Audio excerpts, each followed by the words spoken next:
Good afternoon. Today is Tuesday, April 22nd, 2025, and welcome to today's meeting of the FPPC Public Outreach and Technology Committee. Ms. Vo, will you please take roll? Commissioner Wilson, Here. Chair Silver. Here. Okay, let's move on to item number one. That's going to be public comment for items not on today's agenda. Do we have any public comment for items not on today's agenda? Okay. Hearing and seeing none, let's move on to item number two, and that's going to be approval of our last meeting minutes, or our February 2022 minutes. Commissioner Wilson, do you have any suggested changes or edits? No, Chair. I don't have any changes. I move the adoption of the minutes. Second, Ms. Vo? Commissioner Wilson, Aye. Chair Silver. Aye. Motion passes. Okay, let's move on to item number three, and that's going to be our panel. I'm really excited about our panel today. It's the first in a series of panels focused on effectively leveraging and regulating AI in the political process.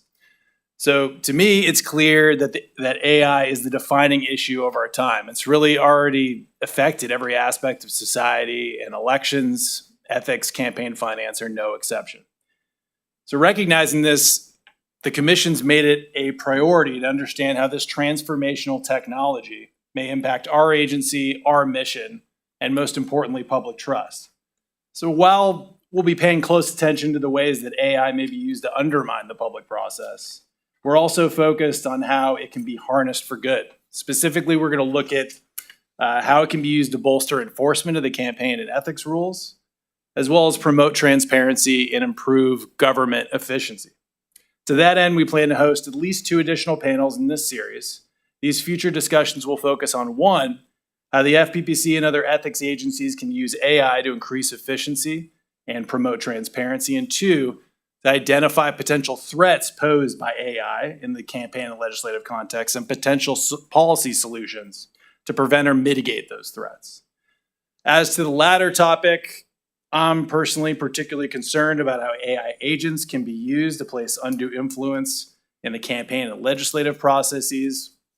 The nightmare scenario in my mind is the use of AI-powered agents that are indistinguishable from a regular constituent, that are automated to call legislative offices to express their support or opposition for a specific bill, creating a fictitious appearance of support or opposition for that legislation. It may sound outlandish that AI can do that. It's not. There's already examples of AI agents being deployed successfully for that exact purpose in the campaign context. But we'll save that issue for a later panel. Today, we're going to focus on the alligator that's closest to the boat, and that's going to be the urgent question of whether we can reliably determine if a campaign ad has been generated or modified using AI, using artificial intelligence. This issue is of immediate relevance to the FPPC because California recently enacted new legislation, AB 2355, requiring that any campaign advertisement created or modified using AI must include a disclaimer statement. While similar laws are being adopted at the federal, state, and local levels, governments everywhere are grappling with the same core challenge: the lack of reliable tools that detect AI-generated content, whether that content is visual, audio, etc. Our goal today is to better understand those challenges, to explore whether a path to reliable detection exists, and if it doesn't, what alternatives we may have for enforcement and compliance. Fortunately, we're joined by a group of leading academic and industry experts today who have generously agreed to share their insights. I'm going to open it up to Commissioner Wilson if he has any comments before we delve into our first witness here. Well, thank you, Chair. I don't have any additional comments other than to kind of to touch on the key points that you so eloquently outlined at the start of this meeting. But the importance of promoting transparency and government efficiency should be at the heart of what we're trying to accomplish, regardless of one's views, and then also protecting, I think, First Amendment rights of individuals, which has been incorporated into some of the AI legislation that's moved through the legislature and was signed by the governor. So I'm looking forward to the presentation and the collective input that we can provide as commissioners, as well as input from the members of the FPPC team. Thank you. Excellent. And thank you, staff, for preparing us for this panel. This is a complicated issue that, is not our expertise, technology, right? So appreciate you digging into this, reaching out to the regulated community, getting feedback, and getting us these excellent panelists for today. So why don't we start with our first panelist, and that's going to be Professor John O'Brien. James O'Brien, my apologies, is a professor of computer science at UC Berkeley. His research interests include computer graphics, computer animation, image synthesis, machine learning, and the forensic analysis of images and video. I had the pleasure of speaking with Dr. O'Brien last week, but he didn't mention that he was the recipient of an Oscar. Is that true? I saw something like that on your bio, Professor. It is. Sorry, hold on. I'm actually having a problem with my slides pulling up despite preparing ahead of time. Give me one No second worries, here. take your time. Yeah, and while you're getting your slides together, I'd also like to thank other members, the regulated community, other industry experts in AI who did provide us feedback but weren't able to join us today.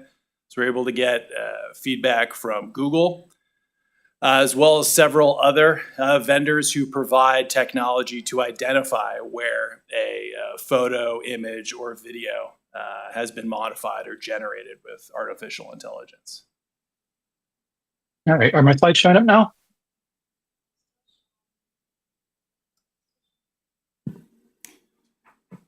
Are you able to hear me? It's still showing. We're able to hear you. It doesn't, the slides are not in the slideshow format where one is full screen. Great.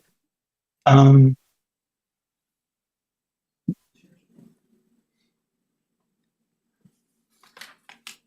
know you did the option to do play last time, Professor. Yeah, unfortunately, hold on a second. I'm going to stop sharing and try again. Okay.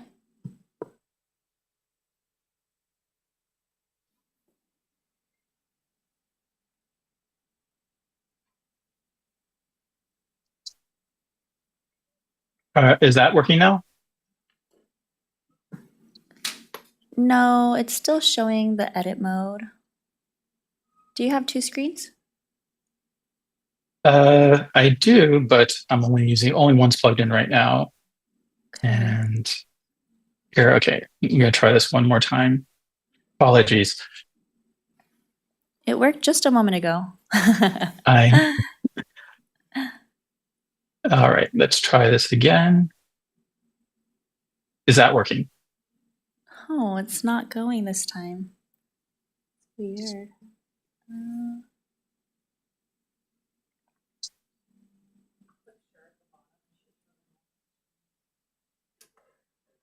We could probably do it like that. Yeah, I think that works, and you can just scroll through the presentation. Does that work for you, Dr. O'Brien? It does. So go ahead and bring it back up. We're going to have IT just zoom in on it, and then we'll be able to go from there. All right. I do have some videos, which is unfortunate, but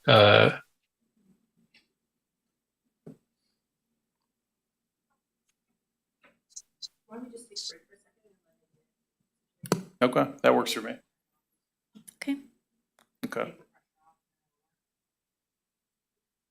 So we'll go into recess until, what is it, 1:15? yeah, I'm very sorry about this. If you can give me just a minute to try to figure out what's going on here.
Perfect. Okay, great. Looks like everything's working. We'll hand it over to you, Dr. O'Brien. All right, thank you very much. Again, sorry for the delay, and thank you to the commission for having me here. I'm James O'Brien, as mentioned, professor at UC Berkeley in computer science. And I'm going to be talking a little bit of background about this context of dealing with AI-generated images and, in general, AI-generated content. Just to get everybody on the same page, I'll start just by showing some quick examples of what generated AI images actually are. This is an example. It's obviously not a real image of our White House. But what we can do using these tools is essentially just ask them to create what you want. So the tools are very powerful. They can go from text description to realistic looking images. You can also ask them to modify images. So when we talk about AI generated content, it's not always an image that is completely synthetic. In some cases, like this example, you can take a photo, in this case, the famous Beatles album cover, and simply by asking it to add a crossing guard, we can modify the image. The ability to change images, that's not new. 10 years ago, we could have used Photoshop to do some of these same things. So like in this example, if I wanted to take that same album cover, remove 3 of the Beatles, well, I could have done that 10 years ago using Photoshop. I could have done it 20 years ago using Photoshop. The difference between now and today is that today, virtually no skill is required, right? If I needed, 5 or 10 years ago to have some skill about how to use the tools to remove these extra people from the image, today, I don't need to do that. I can simply click on them and they're gone, right? And so the good side about this is that it sort of democratizes access to these kinds of editing tools. The negative side is that it makes it very easy for anyone from a 13-year-old kid who thinks it's funny to someone who has a political message that they really want to push out there and they're not a good actor. Anyway, and anything in between, these tools are very easy and very accessible to use. And they do also allow us to do some things that previously would have been extremely difficult. So this is an example of taking a photograph of Miami Beach and asking the AI agent to make it look as if it was a snowstorm. So it's obviously not a real image, but these are differences that are more than just adding or deleting content. They're actually systematic changes across the entire image that these tools are now capable of doing. I've used the example of asking the AI generator to create an image. I kind of want to stress that the tools are multiple and diverse. There's lots of different tools out there for using AI to generate images. And some of them work off other images. Some of them use text. Some of them use totally different things that are, unexpected about how they can be used to generate images. Here's an example. So here we took some, an artist took some examples of cartoon characters from movies and asked an AI to create the equivalent realistic looking image, right? So these images are synthetic. These are not real people. Rather, when you look at Ned Flanders here, you're looking at AI's visualization of what Ned Flanders would look like from The Simpsons if he was a real person. So these tools are very capable of doing many interesting things, and there are many different ways of using them.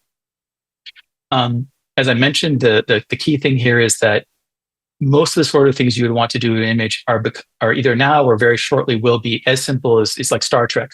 Computer, just do this, and it will do it for you.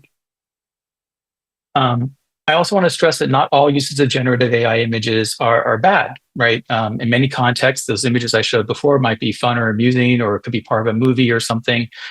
Even in the context of political ads, some uses might be benign. So here's a black and white photo of Albert Einstein that's been colorized. Right. I think most people would agree that this is not, you're not being lied to in this case, right? So there are some uses that are perhaps acceptable. One of the other things about these AI agents is a lot of people have the conception that they have safety rails on them, with the idea of the safety rail being, so if you ask the AI to do something that's offensive or dangerous in some way, it will refuse. And so an example would be if you go to most AI agents that are available now, you say, I want an image with a Nazi flag, they will refuse. But it's also easy to trick them into creating that image regardless. And if you go online, you can find lots of blog posts and so on where people have figured out ways to trick various agents into doing things they're not supposed to do. Agents also don't always run in contexts where you don't have control over them. If OpenAI is running something in the cloud, I can't get a hold of it. But if I'm running it on my own machine, well, now I have the code right there. I can look in the code and I can, example would be Stable Diffusion. A few years ago, I downloaded one of the Stable Diffusion models and I was running it locally, and I was able to look into the code, and there were 2 models there. One was a model that would generate the image, and the other was a sensor that would look at the output and decide it was acceptable or not. It was literally changing one line of code to disable that. And so the idea that these safety rails would provide a lot of protection is it's a false sense of security, right? Somebody who wants to get around them will find a way to do so. These are some videos that were also generated completely by AI. So when we talk, as the chair mentioned, it's not just images, it's audio and video as well. I also wanted to include these because I think there's some particularly well done examples of very high quality output. The image in the upper right, I think most people would not have suspected that as being an AI generated image. And I think even many people who looked at it closely would not notice anything wrong with it. So when we talk about these AI images, we kind of understand what they are, but when we want to detect them or if we wanted to know that they're there, what are we looking for? The fundamental thing that distinguishes them is that they're generated by an AI, but they might look real. Well, that's true. It's not something we can test, right? We want something we can test about the images, something we could detect in some way or some way of dealing with this that's actually implementable. Some of the differences can be found in the low-level format details. So when you take an image with a camera, it includes a lot of information in the image that you typically don't see about the exposure and other details. AI tools that generate images, most of them will include some information, perhaps even the prompt that was used to generate the image. That can be very useful if somebody if you're given an image, you want to see where it is and it's represented to be an original image from a camera, that's something you can detect. The problem with relying on this sort of information is that it's easily removed by accident. If you load an image into some program and manipulate it, you might lose a lot of that information. It's also the case that an expert who knows what they're doing, it's relatively easy to fake. The other thing is that this information also kind of requires an expert to interpret. An example would be that if you have an image and you see the meta information mention of Adobe, it doesn't mean that image was generated using Photoshop necessarily. What it means is that it means that the image uses the Adobe color palette for the image, which is very different than being generated by Adobe software. AI images also quite often will have what we call visible artifacts. And so this example is a little bit passé now because it's showing an extra finger on each of the hands. So if you look, they're 6-fingered hands. Modern AI tools have gotten much better. This is a few months old. So the tools today are actually better at doing hands now. But when we talk about visible artifacts, we're talking about something that doesn't belong in the image, something that's incorrect. And we can try to look for these things. And if we find a 6-fingered person and we know the person doesn't really have 6 fingers, we know that the image is fake. The difficulty with these visible artifacts is that they are in fact visible. And if they're visible, that means somebody can notice them and change them. So a naive actor who just wants to make a funny joke might generate an AI image and just put it out there with no editing, just the way it came out, the way it was generated. But if I'm trying to create a false ad of some sort or something, I'm not going to do that. I'm going to take the image and I'm going to edit it, in this case, to correct the error of the extra finger. But in general, any visible artifacts can be maybe either removed or obscured or otherwise corrected. There are also some visible differences between AI images and typical images in that the texture and the lighting is often subtly wrong. You can actually see that in this image. This image is obviously fake. This never happened. And if you zoom in on the image, you'll see that for example, the cloth material is too perfect. The hair texture doesn't actually look, if you actually look carefully at the way the hairs are going, it doesn't actually look like real hair. So we can also look at AI images and sometimes determine that they are in fact AI and not real by looking for this sort of thing. However, it's also kind of easy to fix these problems. They can be sometimes corrected by better prompting. Sometimes you blur or edit the image by hand, or sometimes you can maybe have JPEG artifacts that cover up the problems. So again, and also, as I've mentioned, the AI models are getting better rapidly. And so today, an expert can look for these sorts of things in an image and tell you that this indicates the image is fake, but I wouldn't bank on that in the future. Now, we can also have artifacts and images that are not actually visible to the human eye.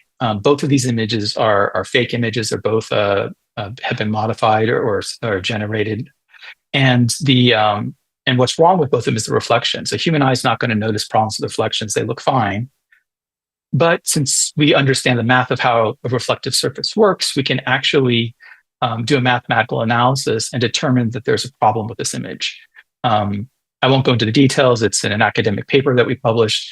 But these sorts of things exist in images, and because they're not visible, you can't see them, people don't know to go fix them. However, the AI systems are actually getting better at making their images consistent with these sort of tests. So again, it's something that you can do today, but maybe not into the future. Another way we can look at another example of some unapparent artifacts would be this image. It looks like it might be some, an influencer or something posing for a picture.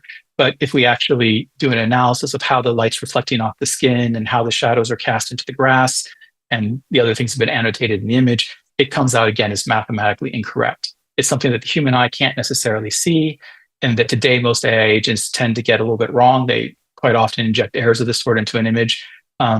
But again, as the AI agents get better, this is starting to go away also. Now, the last sort of difference that we can see in these images is statistical differences. And what this means is that, again, it's not something that's visible. It's something that is essentially, imagine looking at the image, all those pixels that form the image. Well, you can look at the statistics of those pixels, and you can try to find differences between the statistics in an image and what you would see in typically see in a real image. And a lot of AI detectors, that's exactly what they're doing, right? You give them a lot of real images, they learn the statistics of those real images, and then they look at fake images and see mismatched statistics, and that's one of the things that you might flag. There are a couple difficulties with this.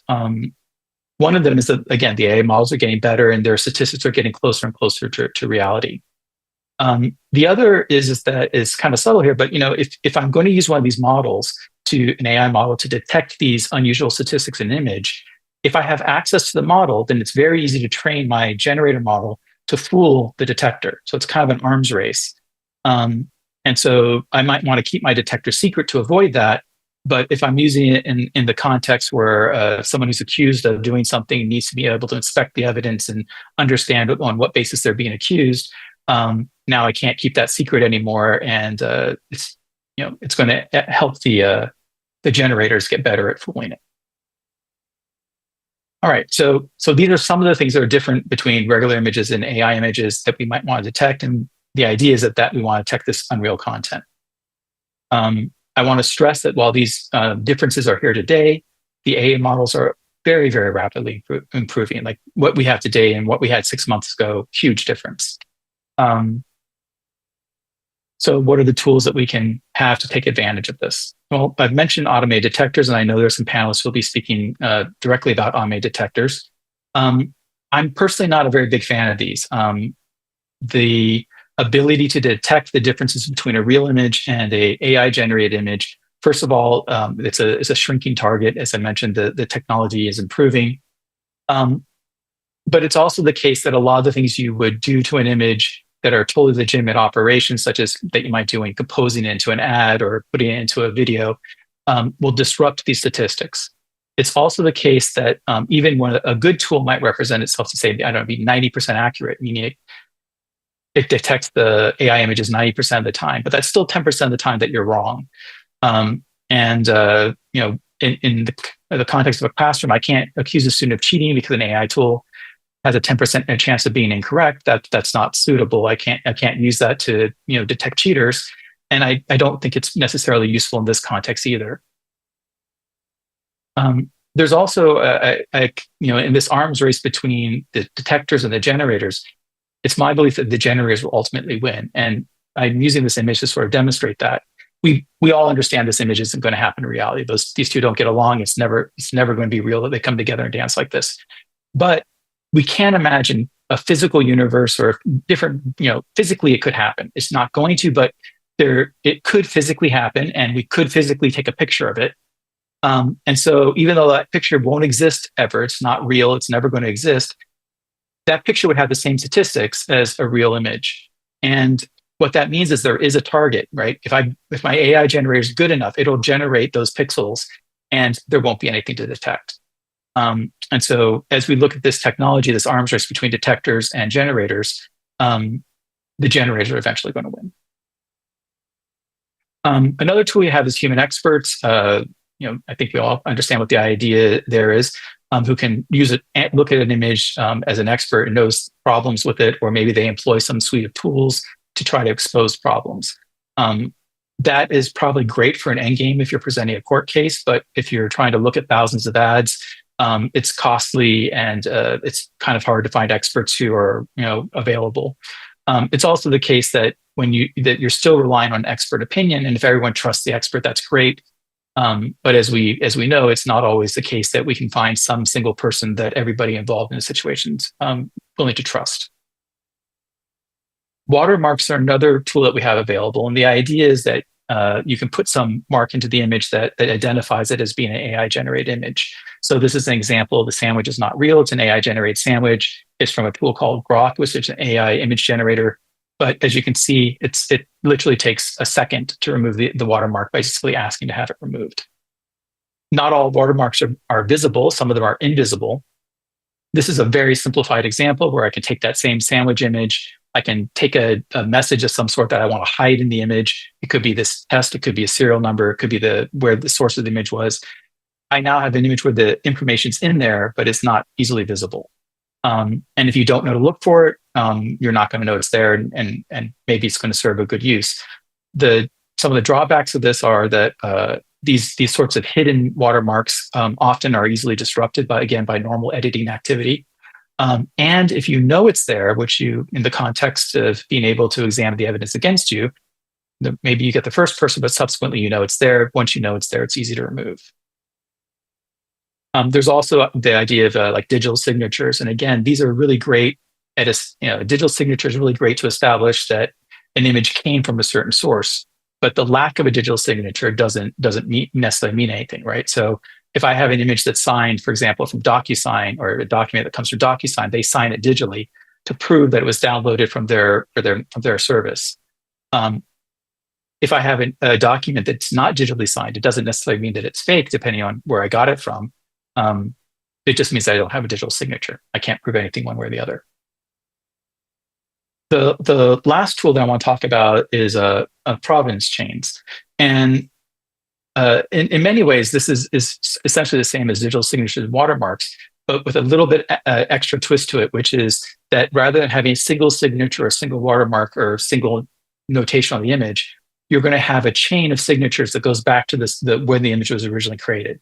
So you take a picture, the camera signs the image, you load it into Photoshop to modify it, Photoshop signs the image, you do every tool you use along the line, they all sign the image, and that signature is testifying that the image came from where it says it came from.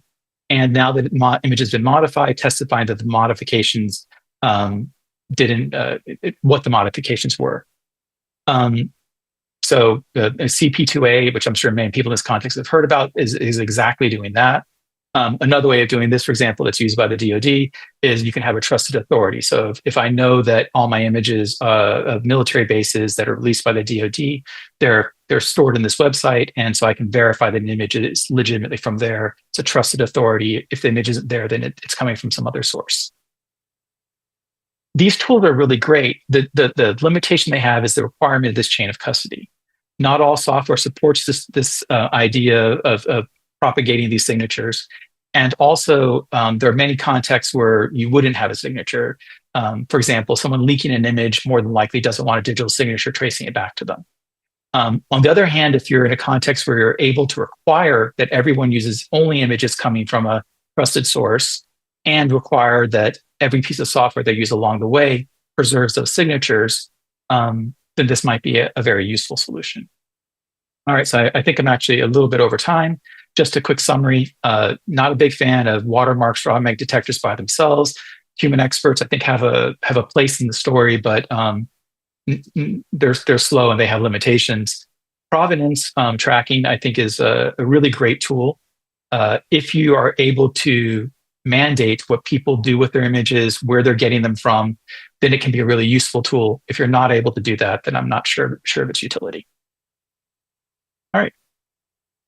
And again, thank you for the patience with the video difficulties.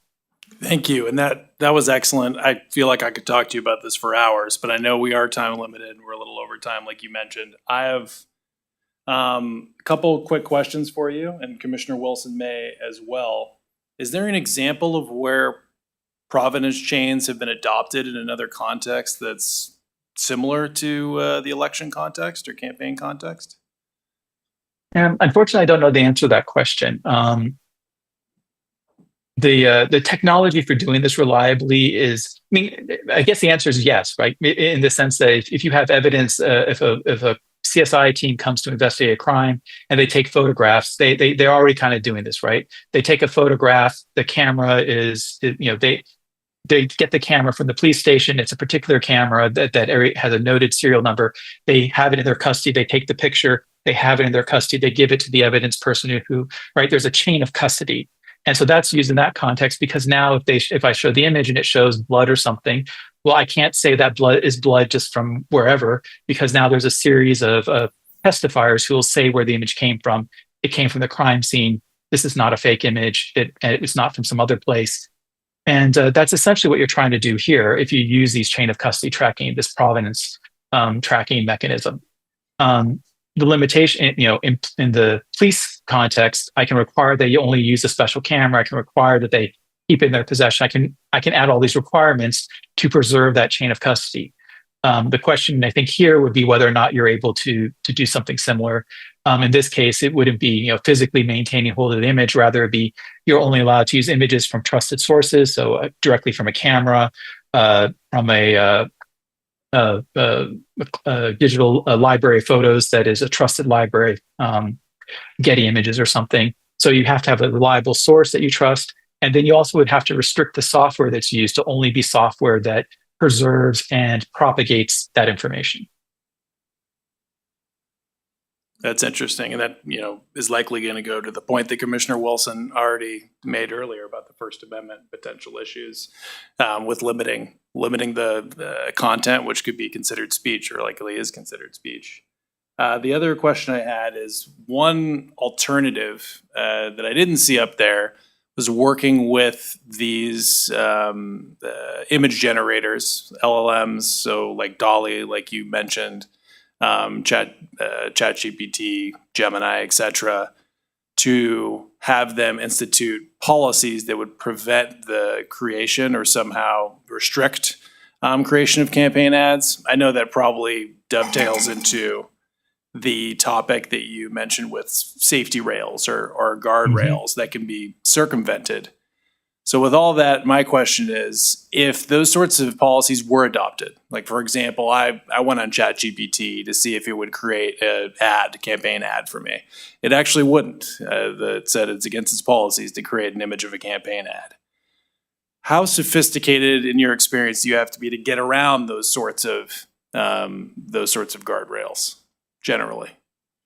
So the answer is not very sophisticated, actually. Right now, there's software. It's not even like, sneaky bad software that's being used by criminals or something. Just like there's normal software that is an application you can download from the Apple App Store that allows you to install an agent on your machine. And many of those agents don't have guardrails because they're coming from various different sources. Sometimes the guardrail, also, there's not universal agreement about what the guardrail should be. Many people have accused OpenAI, for example. They say, "Oh, your guardrails are too liberal. They suppress conservative views and allow liberal ones." I'm not saying if I agree with that or not. I'm just saying that you can see how it's still the subjectivity comes into play. I also would be concerned about like a false sense of security in the sense that let's imagine that all the publicly available, easily accessible sources put in guardrails. Well, it would be very easy to become complacent and say, well, if there's no, I'm going to trust those guardrails. But that just means that the sophisticated actors will now have free reign to do whatever they want. And in any case, as I said, it's very easy to circumvent those guardrails. 15 minutes and I could show you how to do it, right? It's not a complicated thing to do. That's helpful. Commissioner Wilson, any questions? Well, I know we're limited on time, but I just have kind of one quick question. Have you at all, Dr. O'Brien, looked at the scenario where someone relies on an AI-generated image? I'll use a simple example. Let's say someone is shown an image that their next-door neighbor has stolen something from their backyard, when in fact they didn't. And then the neighbor who thinks something was stolen reacts to that, and maybe they go and confront the neighbor, threaten the neighbor. Have you even looked at those kind of scenarios where there's a chain of events that could lead to someone being not only being embarrassed, but someone perhaps creating what would attempt to be them defending themselves when in fact they're committing a crime because they reacted to a AI image. Well, I mean, people can that are in situations that feel unfair could be pushed to do things that they wouldn't normally do. And what you described certainly sounds like one of those situations.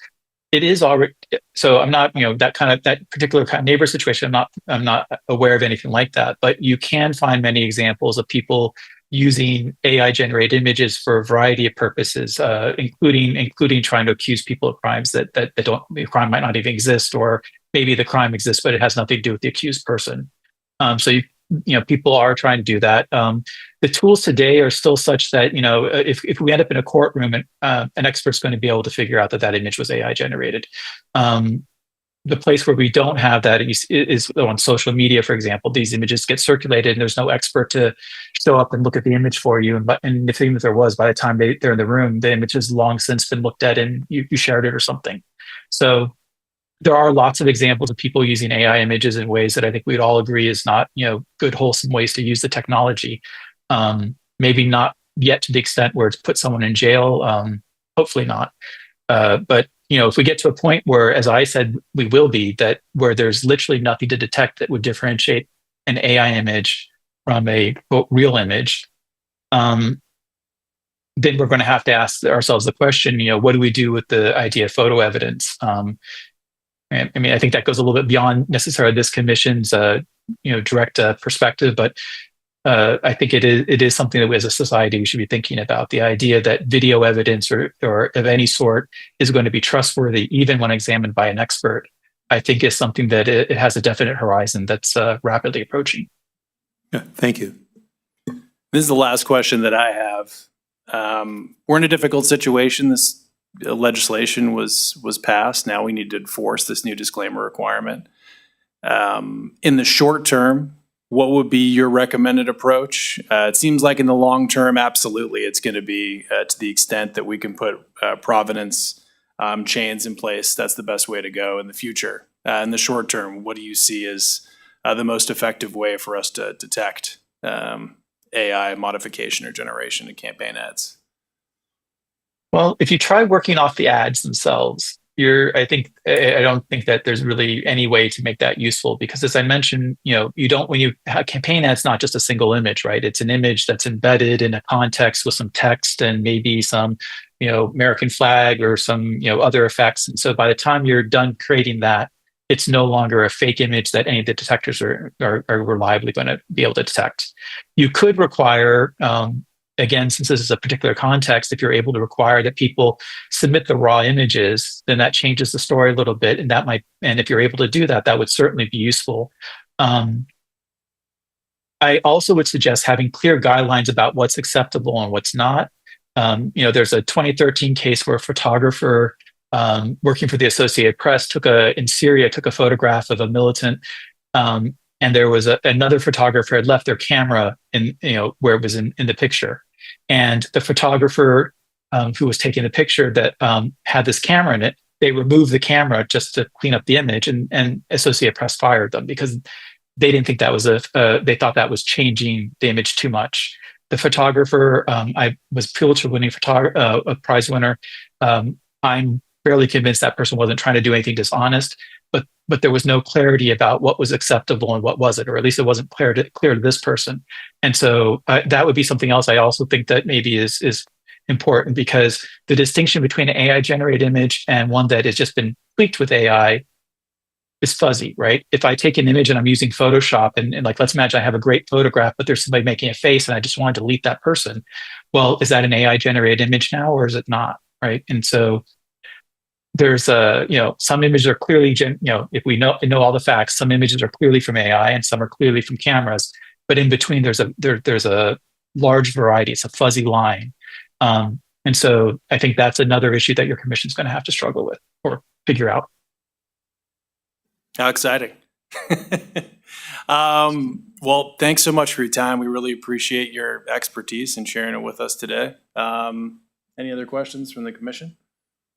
No, thank you for your presentation. Right. Well, thank you again for having me here. Our pleasure. Thank you. Okay, we're going to move on to our second presenter, and that is going to be Kevin Guo from Hive AI as the CEO of Hive AI. Hive AI is a leading provider of proprietary AI solutions to understand, search, and generate content. Good afternoon. Hello, can you hear me? We can, and we can see your slides. We're good to go. Great. All right, smooth start here. Well, thank you all for having me. It's a pleasure to be here and share our thoughts on this important topic. I think I will present perhaps a more optimistic view to this problem, which hopefully will help this committee think about how to tackle this legislation in the upcoming months. Just first, the way that we described our solution here is we really call it this quote AI antivirus for AI generated and deepfake content. I think the analogy will become pretty clear here shortly, but the previous speaker talking about this being an arms race, we feel that is very apt, and we believe that it actually is possible to win this arms race by being on the detection side.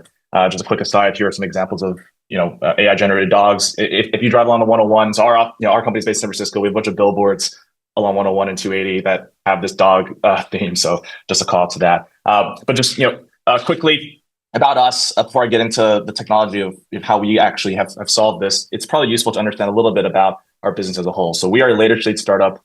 We've raised a bit over 100 million so far.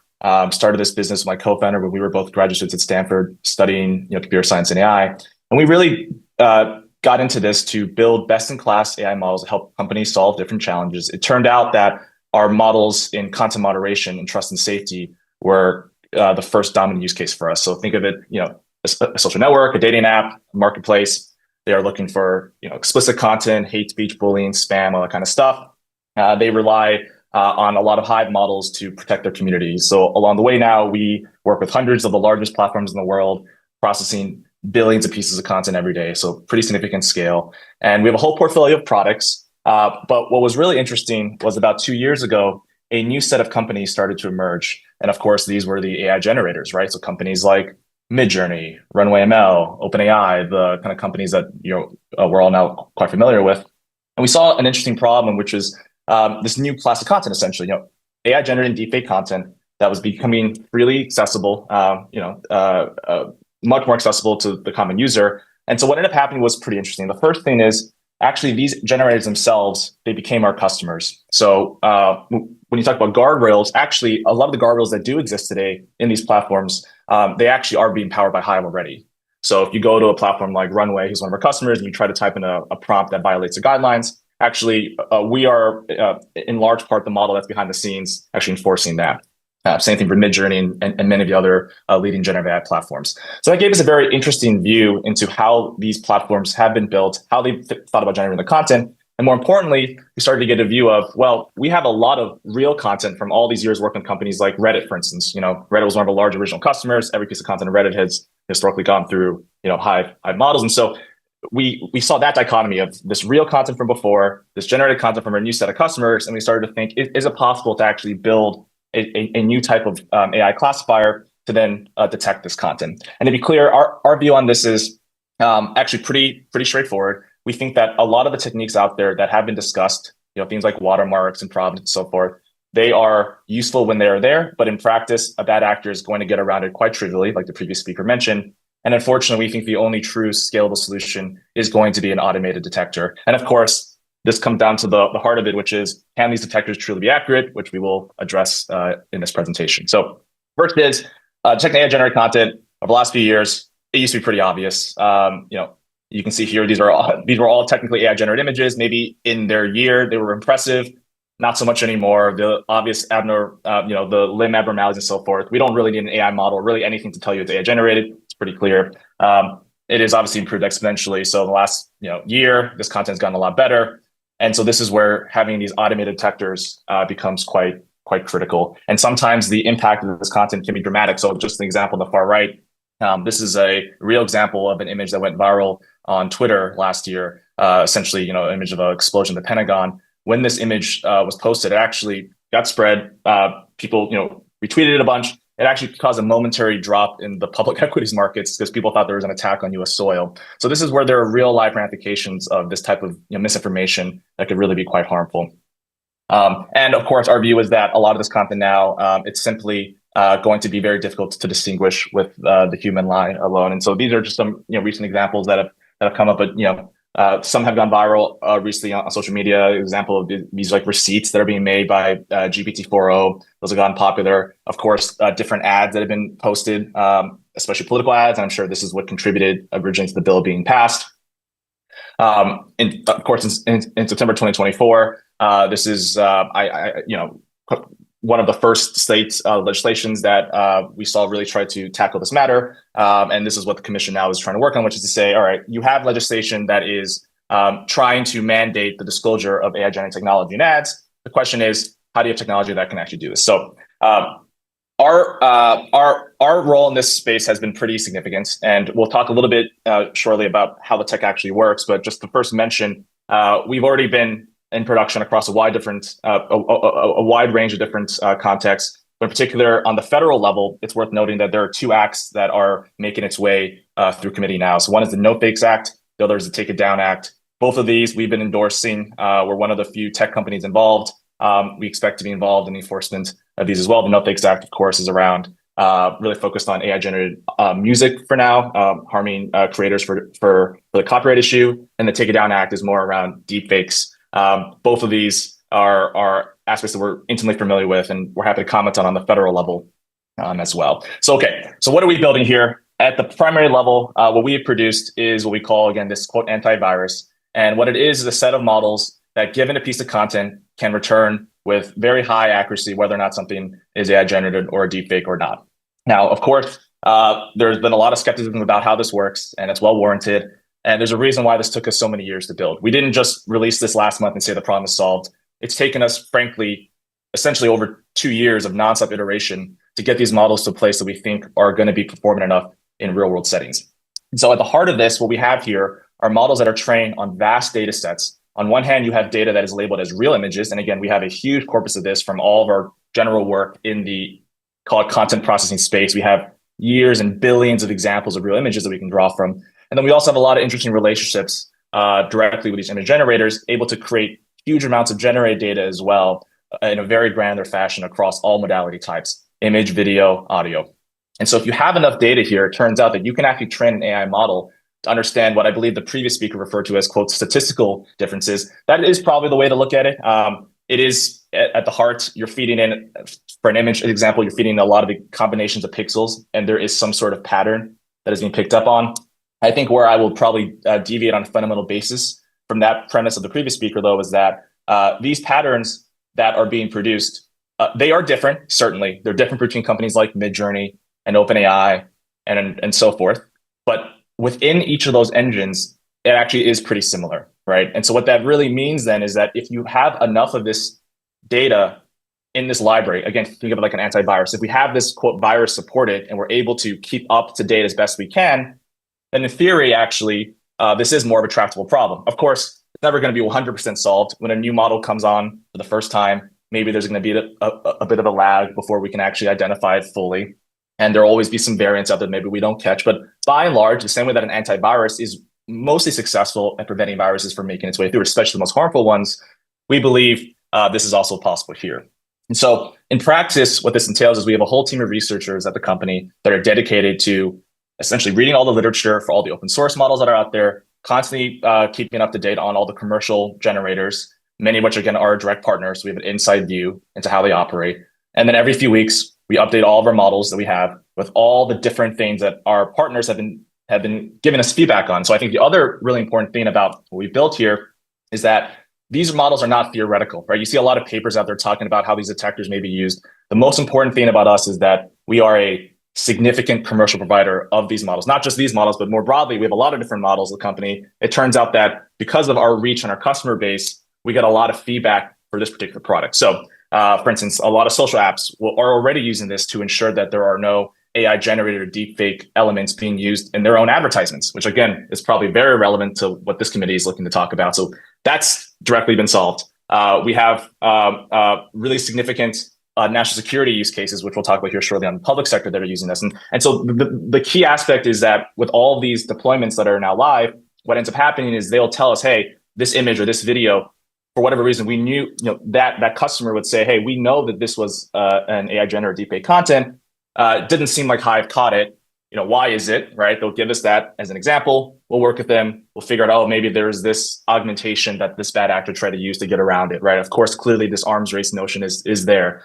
But the ability to have this real-time feedback loop with all of our major customers deployed in a wide range of different settings and industries is critical, right? And so again, to kind of give you some idea of the type of varied use cases, we have the social media and internet use cases, but we also have insurance companies that are deploying this now to ensure that when people take images of, for instance, the bumper in a car, that they're not having insurance fraud, right? AI generating scratches on the bumpers.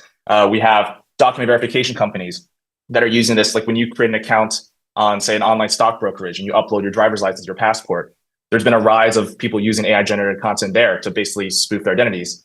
A lot of the verification companies are now using technology like ours to actually programmatically check and make sure that they're authentic, right? So, receipts, like we mentioned, there are now these companies that do receipt reimbursements that are using our models in real time to ensure people aren't trying to defraud them by creating fake receipts. All these things, very different use cases.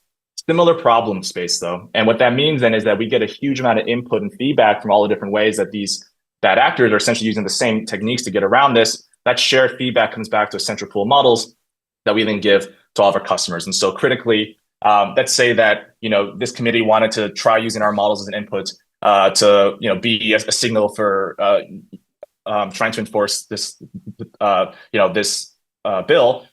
This model that we're giving you today actually doesn't need to be custom trained. It doesn't need to be fine-tuned or have a lengthy R&D period. It's being battle tested as we speak. It's already ready to be deployed. You can use it immediately and get the results. And more importantly, you're getting the feedback loop from all of our hundreds of other customers that are feeding into it today. Now, one of the things I'll talk about here is, again, model accuracy. Clarifying question. So on the previous slide, it had some numbers under model results. Is that the perceived accuracy of the determination? So for example, the photo with the guy in there in the box. So 94% accuracy. Yeah. How does so what we're saying here is our model is returning here a confidence score. So it's not really accuracy per se. It's how confident the model believes that this image or this video or whatever content is indeed AI generated or deepfake. Usually we give a threshold. So we would say anything above 0.9, for instance, is something that indeed we're very confident it is AI generated, and you can use that as a signal. Of course, you can always vary this, right? You could say if you're trying to there's a trade-off what we call between precision and recall. So if you want to be more confident, you can use a higher threshold number, which means that everything we say will be AI generated. Maybe you'll miss some, right? Because the threshold is too high. You can also invert it and say, well, you want to be extra careful. You want to make sure everything that possibly could be AI generated is flagged. That will come at the expense of perhaps some false positives as well. That's helpful. Sorry to interrupt. You can continue. Okay, no worries. Accuracy, of course, really important problem. We agree. A lot of the detectors that are available today, frankly, aren't very good. And actually, it's dangerous, right? We think an inaccurate detector can actually potentially do more harm than good because now you're starting to make decisions off of an attribute that's not correct. And maybe you're actually banning legitimate ads and you're letting the AI generated ones through. So for us, we've spent an enormous amount of time focused on accuracy, and we are constantly being benchmarked by our customers. So first and foremost, I think the commercial validation is significant, and we'll talk about a really strong one right after this. But even on the academic side, it's been interesting to see. So for instance, this is a paper out of the University of Chicago last year, where this we didn't commission this. We didn't even talk to them. They actually used our online tools that are freely available on a limited scale to do their own analysis. And they basically compared essentially a few different automated tools as well as humans. And they found that, and we just underlined this is their words, not ours, Hive outperforms all detectors, human and ML. And then most importantly, and then this line is critical, produces 0 false positives. So going back to what I said before, right? Having accuracy is important on a few dimensions, but perhaps the most important number we can give you is the false positive rate, right? This basically says, if our model says something is AI generated, how many times is it actually not? That's a false positive, right? For most production cases, that actually matters the most. It actually perhaps matters even more than recall, right? Because imagine you're an online platform and you're banning users or taking action based on such a piece of content. It's one thing if we don't catch some things. That's not good, but that's the status quo. That was already happening without us. What is really important though is if I tell you this is AI generated, you better be right because you're going to do something as a consequence, perhaps impose a fine or do whatever that relies upon that being accurate. And so here's a table that they produced just showing these results. And you can see here that there's an accuracy rate, which is already high. So high accuracy is 98%. But most importantly, again, the highlighted number, the false positive rate, 0%, and the false negative rate, 3%. So what this means is we are indeed missing a few images that were AI generated. So, to the previous speaker's point, maybe they fooled us, right? Maybe they added some augmentation and some filters in some ways to trick us into not catching it. Okay, that happened 3% of the time. But what's really important is that when we did catch it, 0% of the time were we wrong, right? So what this really means is we're saying, look, we're still catching, the vast majority of all content, and then everything that we're catching is correct. Now that is a very different story with these other options on this table, where you can see a false positive rate of 24%, 67%, 41%, right? That means that essentially half of what they would flag as AI generated is not.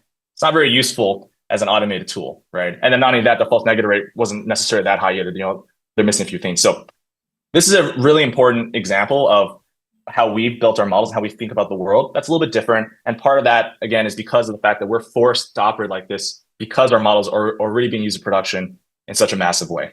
Now, the one that I'll just mention here quickly that is part of the greatest validation, this was announced a few months ago. You can see this was a PR piece that was put out actually by the DoD on this, but we were the first provider of AI-generated and deepfake detection models chosen by the Department of Defense, specifically for the intelligence community. So these are matters of national security. They actually compared us against 35 other companies. So essentially, they looked at every company in the US and they chose us a single source. And so they found us to be the most accurate, essentially every modality. And in their process, they did a thorough vetting process too, right? They actually had us bring in our models into an offline air-gapped environment. They gave us USB drives in a live setting and tested us. So what's really nice about this whole problem statement is you can actually just measure accuracy yourself. You have a test set, you have an answer key, and you see how the providers do. And we obviously did very well. This is now being deployed. And this was the first actually contract we'd signed with the US government. And now we are being rolled out widely across a number of other use cases as well. And so this is now actually a really important area for us. But obviously, massive validation that this technology can be used in real mission critical settings. And most importantly, it can even be deployed offline in these very secure environments without requirement to internet or anything like that, right? So this is really being used in kind of a wide range of different settings. And then finally, what I'll mention here is we also do work with a bunch of US allied countries on this topic as well. So Singapore, for instance, they actually just passed the bill banning the use of AI-generated and deepfake content for their general election. So I think that's extremely relevant for this committee. This is a recent article talking about this. These are examples of things that they found. And I mention this because actually we, again, are the technology that they are using to monitor and enforce this. So there's already precedent for this. We've been deployed again on the federal level here in the US, and also internationally for, I think, to be very analogous problem statements that we're dealing with. This has already been being used. They're using this as evidence for them to essentially take action against the folks that are violating this law. And we've seen really strong feedback from that currently. So to sum it up, obviously it's becoming really hard to tell what's real. We understand that the problem is not easy. It's going to get more difficult. There is an arms race, but we really do believe that at least for the foreseeable future, it's a solvable problem. We're being battle tested every day on this already, and we'd be happy to have our tools be available to you to help tackle some of this. Excellent. Well, that was really impressive. That's by far the best numbers I've seen for any product like yours. And we reached out to quite a few people. So it sounds like in the short term, you would absolutely advise us that a product like yours is the most effective way for us to comply with this, enforcing this new disclaimer requirement. Do you have similar concerns as to the long term that the professor laid out? That eventually the pixels in a fake image are going to be essentially identical to those in an actual image? Yeah. I think what we're getting to here is perhaps a more philosophical debate on what AI currently is and the nature of intelligence. Our view is that today they are still, for the most part, giant mimicry engines trained to, be very convincing what they can create, but they're not truly random, not like humans, right? Like the three of us right now, if we were to go and write something or draw something, it'd be very different. That's why fingerprinting, handwriting analysis, all these things exist. Models aren't like this. Again, kind of the point I would make here is for a single generator, all the images they make today have a distinct signature, and they can't seem to escape that. And so what that really tells me is that until there is a dramatic shift in the way these models are operating, they all have different templates, but the template is there if you know where to look for it. So our view is that while these models have gotten impressive in recent months, surely the fidelity and the aesthetics of these generators have gotten quite compelling. It hasn't necessarily become harder for us to detect, if that makes sense. It's the same. It's the same, like our models that could detect those really bad images I showed you from 2021. Maybe you didn't need our models then, but the same techniques applied. That same technique that we can use to detect those 2021 images is actually still working today in 2025, even though those images have gotten a lot better. The only difference is that, those images have gotten bigger and better from an aesthetics perspective, but the underlying template and how they're designing these things is still somewhat fixed. And so unless, again, there's a full paradigm shift where you'd say maybe there's true general intelligence, these models are learning, adapting, and recreating itself every time it's doing something, then becomes an intractable problem. But we don't see that on the horizon currently. So I noticed that quite a few companies in this area specialize in a specific type of image or content, right? I saw one company that specifically focuses on identifying whether a image of a microscopic organism is accurate or fake, right? Real or fake. To the extent this doesn't make you disclose any sort of trade secrets or anything, how have you been able to identify with confidence whether something's real or fake, just by taking a general approach like this? Yeah, look, I think this goes back to the fundamental basics of these models. If you're using these generators to create a microscopy image, for instance, and then you're using it to create a receipt, the real question at hand is it different? Like it looks to a human very different. Surely the subject matter is very different, and everything about it logically looks different, but the technique it uses is actually the same.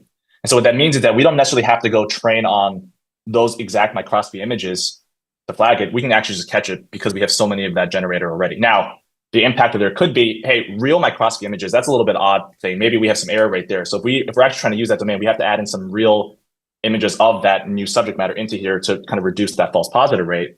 But we can actually catch it pretty much without having to train on it. So our view is that if you have enough data, and by the way, enough data is vast. I mean, this is not a trivial problem. We have giant clusters of compute on our end as well to train these models, right? So this is very much, again, this arms race of compute that's going on. But if you are able to train enough of this data in this iterative fashion fast enough, then I don't think you need a hard code for any domain. I think it just works out of the box. So it works for, again, the Department of Defense was able to use this model, this exact model that we're selling to companies like Reddit, out of the box without any fine tuning on their use case, which you can imagine for a national security context, the type of content they're looking at, imagery, video, so forth, very different from social media, but it didn't matter. It worked for them immediately. Are you working with any other, state governments or other government agencies that are similar to us, or specifically state of California would be particularly helpful? So again, like I mentioned, we are in the US, we've really focused on the federal level. To be speaking candidly, part of that is just by circumstance. We did not even imagine ourselves selling to governments until pretty recently. It's just this model was something that became a very popular demand. So we started our work with US government in late 2024. We are now obviously trying to expand. We are talking to other state legislatures, similar fashion, but we haven't yet been deployed. I think, again, the one that's most relevant is our work in Singapore, where, again, their bill for banning deepfakes for the general election, we have been used to help enforce that. Okay, great. So this is the type of technology that would be available to our agency. Should we pursue it? Should we work with you guys? Is it something you offered our sort of agency? Yep. Yep, absolutely. And our goal is not just to offer to California, but to everyone, all the states that need this. Excellent. Commissioner Wilson? Yeah, and it's not so much a question, but a statement. And you may already be familiar with the National Conference of State Legislators. You can find their information online. Yes. That is one centralized place you can go to if you'd like to interact with states, as opposed to you reaching out to all 50 states. So just something to keep in mind if you're interested in becoming more active, in the U.S. relative to state governments. Yeah, absolutely. And that's been a recommendation that our partners in the U.S. government have already suggested. So we are already taking action on that front too. Excellent. Well, based on everything you've told us, I'm hoping this would be the first of several conversations related to this. Is there any information you want to provide us before we move along to the next speaker? No, I think we've covered a decent Excellent. amount. Thank you all for the time. Thank you. Thank you so much. Okay.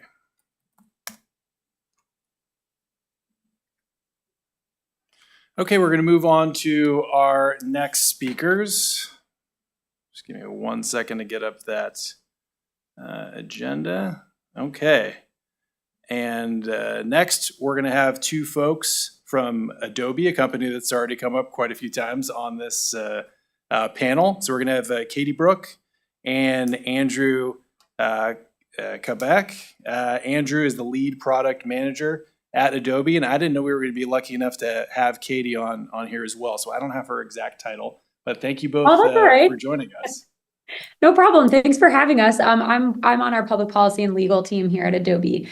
And so we're excited to present to you today. I'll just share my screen. Give me 1 second. Let's see. Okay. Can you all see my screen? Yes, we can. Okay, great. Okay, yeah, great. So thanks for chatting with us today. So I think what we really wanted to talk about, I know you said Adobe has come up a couple times, but we're really talking about, bringing transparency and trust to digital content in the age of AI. And so specifically when we think about, AB 2355, the requirement to disclose AI in political advertisements, disclosing the use of AI and bringing that kind of transparency to digital content is a really important issue to Adobe. And it's something we've been focused on for, the last 6 or 7 years, I would say. And so 6 years ago, when we were kind of looking at, where the technology was going, obviously Adobe, we have tools like Photoshop and other creative software products that enable, people to unleash their imagination and create digital artwork and lots of digital content. But we were looking at, kind of, I think what the professor was talking about was kind of the future of AI, of images and digital images, and kind of the ability to tell fact from fiction was getting harder and harder. And we just saw kind of where the technology was going, the fact that AI was going to be introduced and going to kind of become widely available to people and make it even harder for us to discern kind of what we were seeing and kind of really understand, the context behind an image. And so we actually first looked at this from like a detection perspective. And for us, like and it's really great, I think, to see the previous presenter sharing, kind of their results. I think for us, when we were looking at it, while the 90% confident or 90% accurate is probably higher than other, products that we've seen or that the research that we've done, we still thought, like, in the absence of kind of 100% accuracy, like how could we really rely on detection alone as a solution? And so we tried to look at it from a different angle. And what we did was we kind of flipped the problem on its head and said, instead of trying to detect everything that's fake or that's AI generated, could we give people a way to show their work and prove, what's real, or prove what's in their content and add the disclosures? And then once people have that context attached to a piece of content, then you let the user determine whether or not to trust it, which is kind of the approach behind provenance. And so what we did was we created a technology called Content Credentials, which does exactly that. And so Content Credentials lets you show your work. It works for images, audio, and video. And it essentially functions as a nutrition label. So you can show you things like your name, the date, the location, edits made to a piece of content, including whether and how AI was used. And the important piece here is that this is an opt-in technology. It's designed to be an opt-in system. So it's designed so that you, as the user, can go in and determine kind of what pieces of information you want to share. So what you're looking at here is this is live today. It works in our technology. It works across a bunch of different technologies, because one important thing that I'll touch on later is that we didn't want to make this a proprietary paid for solution. at Adobe. So this is built on an open technical standard that anyone can implement into their tools and platforms. This is what it looks like in Adobe's tools. So I generated this image. It's 100% AI generated using our AI image generator, which is called Adobe Firefly. And when people do that in our technology for something that is 100% wholly AI generated, it will automatically attach this kind of information on it. So I actually didn't opt in here. This is just what's automatically attached saying this has AI in it and you used Adobe Firefly. But as the professor was talking about, there's kind of a lot of nuance in the middle between something that has no AI, something that's 100% AI. There's a lot in the middle where you need that context, which is where we've really relied on kind of a user-directed system where the user can determine whether or not they need to disclose this information. And so what we think in the context of AB 2355 is if you are providing guidance on how, political campaigns or candidates should comply with this law where they do have to disclose, this is something where, maybe the tool is making it optional for them, but because they know that they're creating campaign content, they would choose to turn it on. So I'll pause there. I want Andrew to show you exactly what I'm talking about, because I think it'll help kind of contextualize what we mean. So I'll stop sharing, Andrew, and then you can take over. Sounds great. Thanks, Katie. Yep. Let me just get set up here. So this is my Photoshop, and I am going to go into my settings real quick and just look at this content credentials setting. When I come in here, I know what I want to do to turn it on, so I'm going to do that. Turn on my content credentials, and then I am going to bring an image in. This is going to be an Adobe stock image. That's the one I want. And here, when I bring this image in, I'm going to have a little content credentials panel on my right-hand side, where, as Katie was talking about, I can opt in to enable my content credentials. And when I do that, I'm going to see a couple of options here. I'm going to see producer, which is my ability to add my name, that I'm the one who added this. We'll have edits and activities, which can show what happened during the session in Photoshop. So we can track what changed.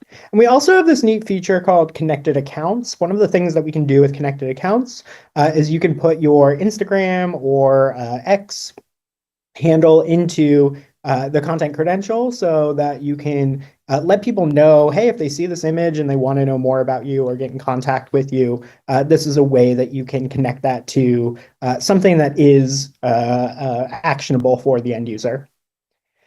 We also have a preview here so you can see the types of information that are going to show up. And I'm going to come in here and I'm just going to do something pretty obvious. So let me add in this person's hand, let's say, a pink umbrella. We'll generate this quickly. Adobe Magic is thinking in the background.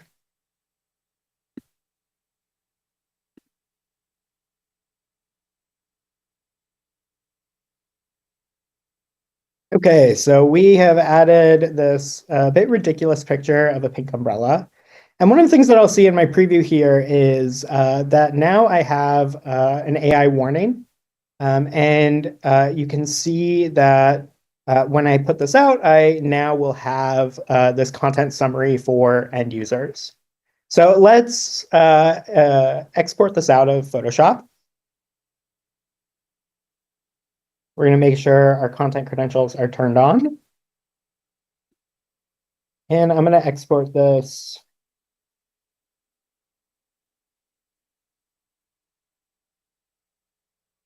Excellent. Now, I've done everything I need to do on the creator side, but how would someone actually engage with this on the viewing side? This website is Adobe Content Authenticity. There is also an open source site here that is not Adobe, but we maintain our own site as well. This is free. Anyone can come to here and they can check if an image has content credentials. So if we look right at what I just exported and bring that in, we'll be able to see the history of this image. And so we'll be able to see that this was actually created through multiple images. If I click to this first one, you can see this was an Adobe stock image. I can actually get back to where in Adobe stock I found this image. And we'll be able to see here that we have this AI info. So we note that this image was created with an AI tool. What tool was that is something that will also be accessible. So you'll be able to see that it's from an Adobe Firefly tool. And then this is something that a user can interact with. We also have this unique feature that I'm not going to go too deep into, which is search for possible matches. What this does is we actually have the ability to fingerprint and watermark these assets. So even if someone were to strip the content credential off of the actual asset that they're using, you could still use that watermark resolver to be able to get back to the content credential and see what information they originally added. I will pause there and turn it back over to Katie, but happy to take any questions. Cool. Yeah, I have Thanks, one Andrew. quick Maybe we'll question just- for you, Andrew. Oh, go ahead. Go ahead. Sorry, Katie. That's okay. So if this image was, rather than coming from you guys, if it was created with ChatGPT and then uploaded into Adobe Firefly and then asked to add the pink umbrella, would your project or product flag that? Yeah, so content credentials itself is an open source international standard. Adobe was the leader behind it, but content credentials is not solely for Adobe. I hope I'm not over speaking here where I say a ChatGPT image should come with a content credential that is signed by OpenAI. And so they are one of our partners that we've been working with on content credentials.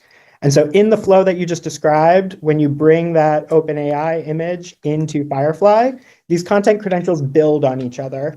So you would see these as kind of this family tree where you start with an OpenAI image and then you see it come into Adobe and what changed within Adobe. Do you think it's possible for a third party to be able to create what appears to be content credentials using AI or another tool?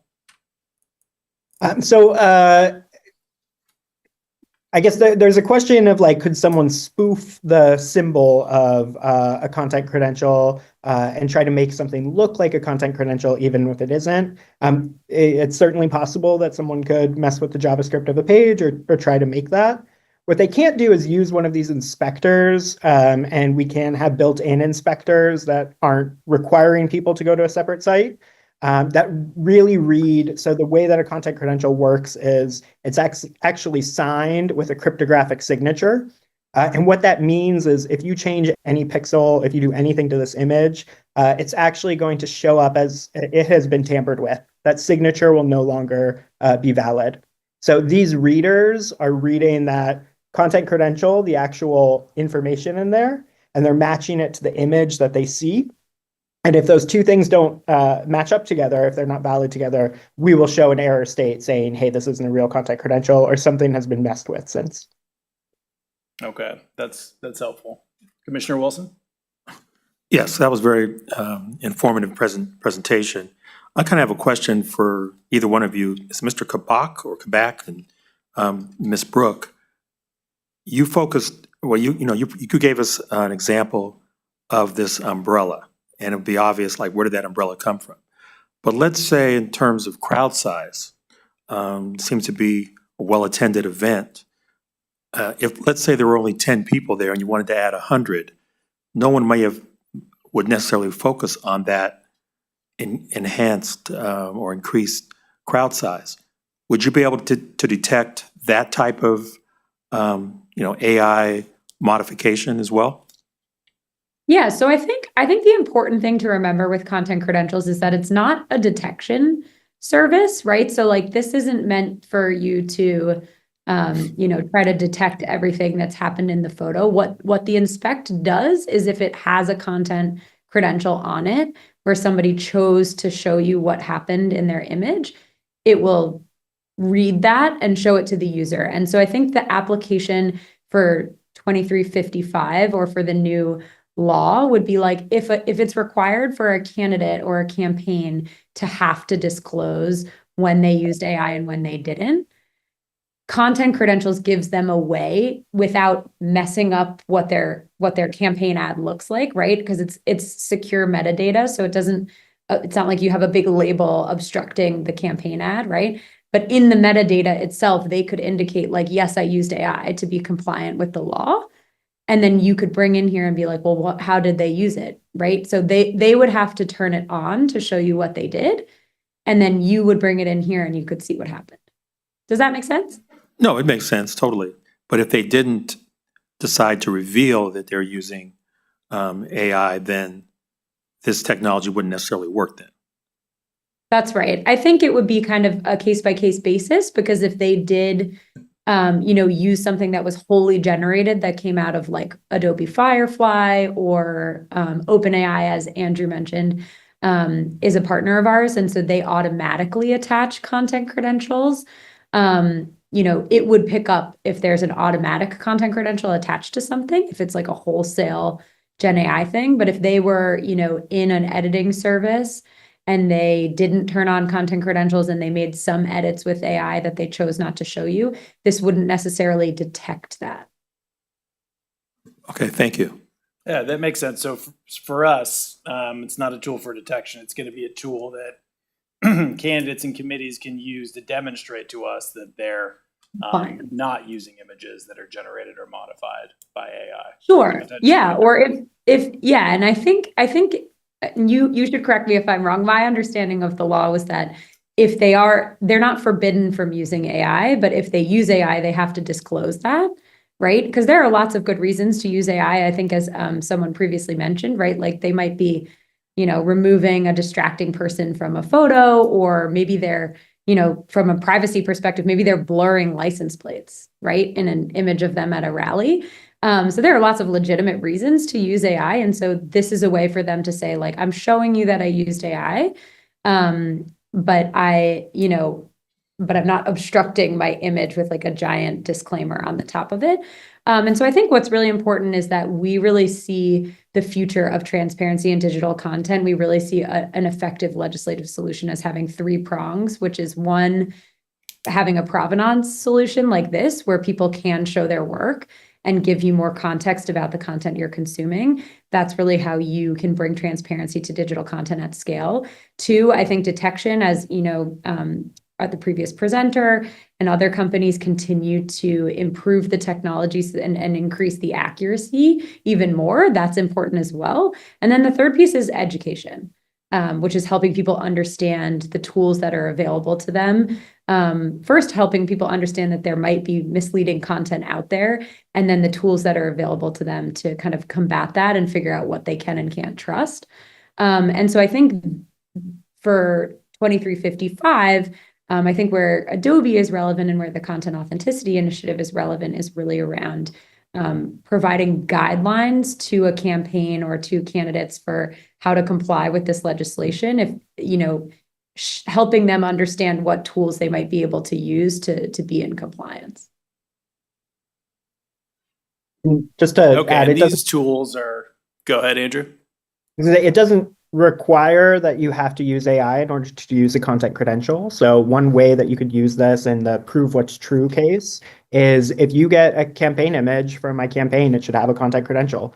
And if you're looking at an asset that does not have a content credential, that means it didn't come from my campaign if you're running that way. So instead of trying to discover, all of the potential bad actors or ways that something could have been misappropriated, we've definitely taken the prove what's true and prove that it's coming from you route. Okay, and the content credential piece, that's publicly available at no cost. So if we, for example, created maybe a presumption that something is not modified or generated with AI that relies upon the content creation tool that you have, that's something that would not put an additional financial burden on candidates or committees, it sounds like. Yeah, that's right. I mean, I would say, so I pulled up this slide, which is my last one, which is that we also helped found this organization called the Coalition for Content Provenance and Authenticity, which really rolls off the tongue. But we abbreviate that to C2PA. And so this is an independent standards organization that lives within the Linux Foundation, which does a bunch of other technical standards. And their whole task is to develop and maintain this open technical standard that anyone can write to. So again, not a proprietary Adobe solution. It's an interoperable technology that anyone can implement. I will say probably many of the campaigns, the folks who do create content do use Adobe tools, so they will already have this technology built in for them. And then, there are a lot of other partners that use C2PA who have also built it in, such as OpenAI. Canva is a member of this, candidly. And so most of the kind of content creation sites and technologies that people are using already have it, but if they don't, it's a free technology that they can build in directly. And to Andrew's point earlier, I think the important piece is that content credentials can also enable, you can think about it in some sense as like a digital signature, right? And so if I'm the campaign, I'm the candidate, and I, want to make sure that when people see my stuff, they know that they can trust it. They know it actually came from me and it didn't come from some, my opponent, who's, appearing to be me, or it's a false or misleading advertisement that didn't actually come from me. They can attach a digital signature via content credentials. And then we can teach people, like, you need to look for the content credential. And if it doesn't have it, don't trust it, right? Because it didn't come from me. And this is actually something we did actually at the Republican National Convention. We partnered with the RNC. And so they actually attached content credentials to all of their RNC official images with like an official RNC signature to prove that this did in fact come from the Republican National Convention.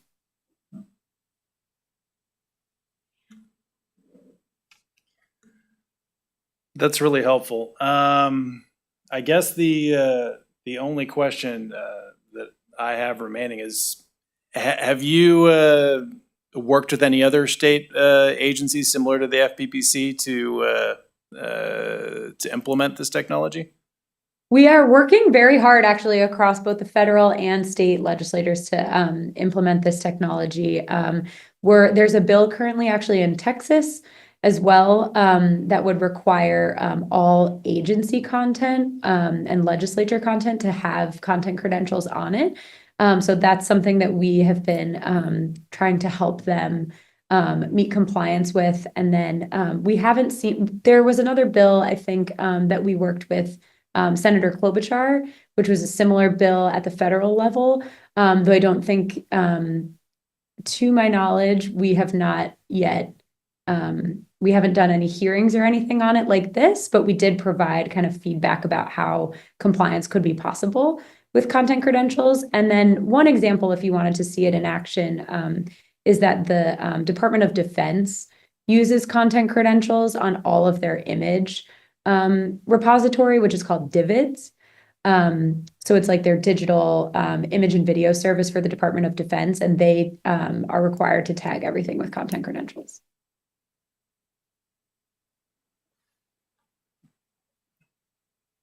Excellent. Well, thank you so much for both of you joining us today. This has been incredibly helpful. I love that, by using your product, we'd be bringing a solution here that's free to the public. I think that's and to the agency, as I understand it, which is critical for us, especially heading into the budget process, right?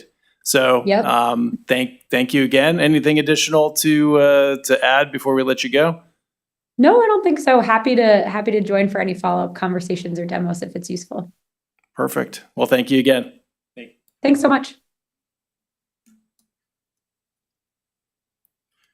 Great. Well, in terms of closing remarks, I just wanted to thank all the panelists who participated today and all the different vendors and experts that provided us with feedback off the record. It's been incredibly helpful for us as we try to navigate implementation of this new campaign disclosure requirement. And I want to thank my fellow commissioner, Commissioner Wilson, for his support, and of course staff for their support as we put on this panel.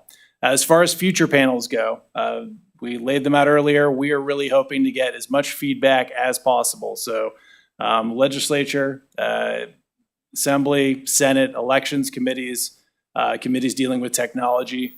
We're planning to reach out to you. If you could reach out to us, that works as well. we're going to be reaching out to all stakeholders in this area so that we can identify the potential threats that are posed by AI and also the solutions to mitigating and hopefully preventing those issues. And of course, we're also going to be looking at how we can harness this amazing technology to increase the efficiency at the FPPC as well as other ethics agencies and promote transparency and better enforcement of the ethics and campaign rules. So with that, any comments, Commissioner Wilson? Any public comment on this? We do have one public comment. Go ahead.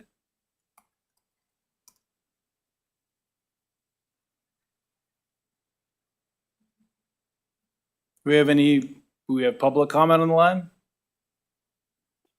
Yes.